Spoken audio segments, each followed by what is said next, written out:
is out here feeding animals, and I forgot, I haven't told you guys this yet. We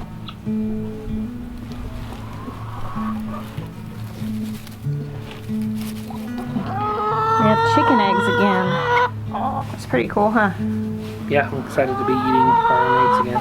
I made Dutch baby pancakes for the kids this morning, and at first when I told them it was time to start eating eggs again, they were a little bummed because they get a little burnt out on like just quiche and scrambled eggs for breakfast. We eat eggs a lot whenever our chickens are laying. They were bummed that cold cereal days are over, but then I made Dutch baby pancakes, so they were pretty excited about that. Are those eggs in your pocket? Yes, I've got the treasure. The other day someone saw me do that on a video, and they said they've made lots of pocket omelets. I thought that was funny. I don't think I've ever actually done that. Oh, I've totally done that. It is evening now, and I wanted to show you guys. Look at our little egg stash. They're so filthy, but I'm just so happy that they're here.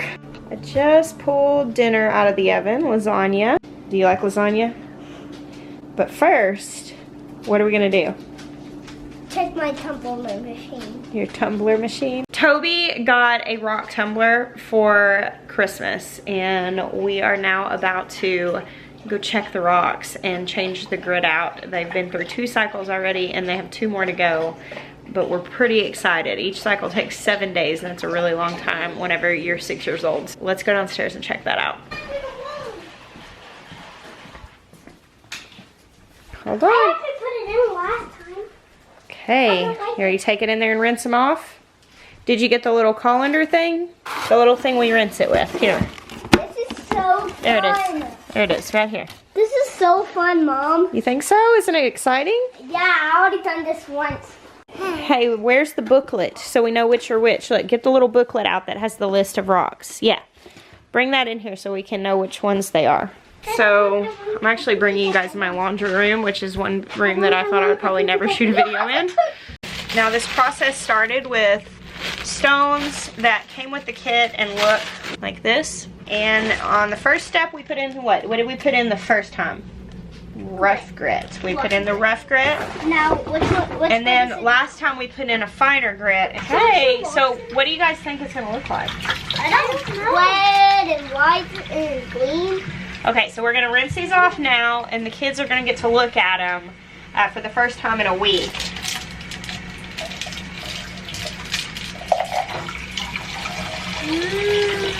There's a cannon. Whoa!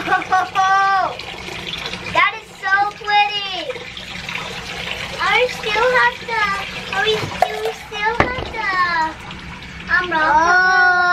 Tumble them again. I mean, I think we're supposed to. You gonna grab a towel, Toby? That's easy. Just for 1 more week. All right, let's rinse some more. Oh, that is smooth. Is this? That is very smooth. This is that's cool. Oh my God, this one. That is so pretty. Is this tiger's eye? I think so, yeah. Yeah, that's tiger's eye. Mommy, see this one. Oh, yes, one. That's really cool. That's that Dalmatian jasper. Look at that one. Yeah, that's pretty. The granite makes it shiny. That's right. That is right. Shiny and smooth. Okay, so what have we done, Toby? We put the grit in. We haven't put the grit in yet. We put all the rocks back in, and now we're going to put in this grit. I think I know how to open it. And then we're gonna put some water in. So pour this very fine grit in. Let's dump it. It's like this. Yeah, like that. The grit's dusty. Okay, so that Okay, grit is stop. We gotta go dust. put some water on it. All right, now we're gonna go put it back in. We've got this tumbling down here in the basement where we cannot hear it because it's making noise. Let's go YouTube. Let's go YouTube. All right, plug it in. And then it starts to... What? There it goes. It does that. Now we have to wait 8 more days. So next Wednesday, before we go to church, we'll rinse it again, okay? Okay. Sound good? Bear, are you unimpressed? Are you unimpressed? Good morning.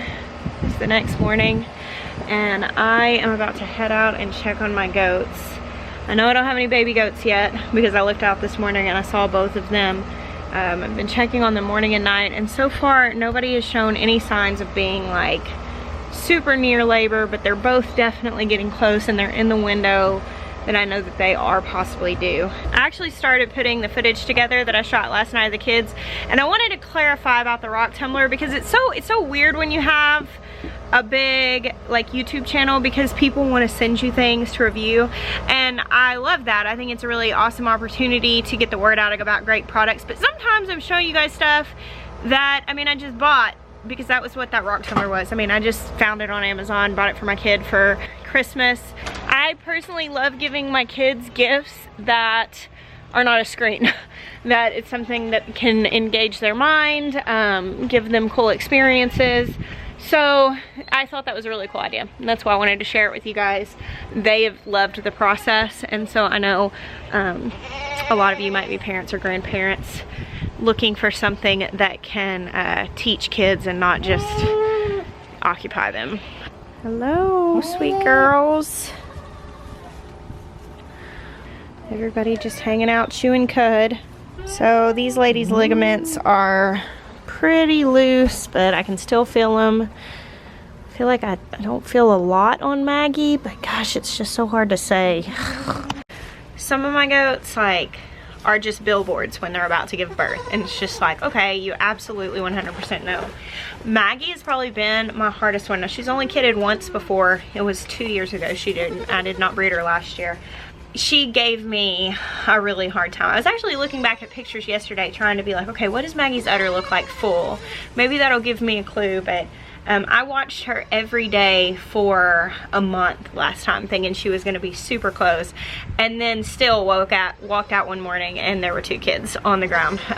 She's a great mom. She took care of them, so I'm not super stressed about her going into labor when I'm not here, but I would like to have her isolated, so I'm trying to keep a close eye on it. The low tomorrow night is 19 degrees, so you know, I was kind of thinking it would be preferable if she didn't have kids today, but we'll see what happens. They are both definitely at that uncomfortable stage that I just feel for them as someone who's had babies before.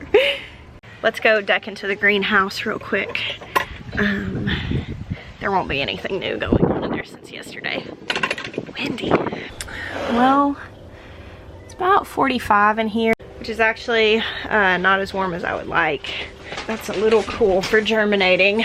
Maya got some stuff. He had started trying to insulate this a little better, and he said he's gonna get back out here in the next couple of days. I started my brassicas and stuff yesterday, and it's all cold weather stuff, so this won't bother it, but I'm hesitant to start my tomatoes and peppers until I can keep this space a little warmer.